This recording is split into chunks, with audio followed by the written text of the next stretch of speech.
নরসিংদীতে বাবার কাছ থেকে কিশোরী মেয়েকে ছিনিয়ে নিয়ে ধর্ষণ করে হত্যা করে।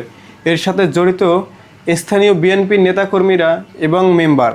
বিষয়টা গত 15 দিন আগে এককভাবে ঘটনা ঘটে।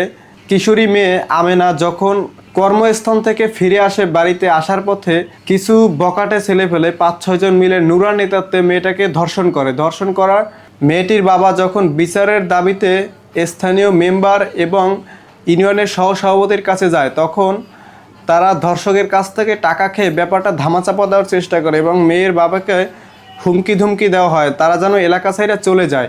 স্থানীয় ক্ষমতার চাপে পড়ে মেয়ের বাবা যখন মেয়েটাকে তার খালার বাড়িতে রেখে আসবে, তখন আমিনা নামক মেয়েটিকে দ্বিতীয়বারের মতো নুরা এবং নুরার সদস্যরা মিলে আমিনাকে দ্বিতীয়বারের মতো আবার তুলে নিয়ে বুধবার তুলে নেয় এবং তাকে এককভাবে ধর্ষণ করে বৃহস্পতিবারে তাকে সরিষাখাতে পাওয়া যায়। জনাব তারেক রহমান সাহেব এবং স্বরাষ্ট্র উপদেষ্টাকে বলতে হবে এই ধর্ষণ কবে থামবে।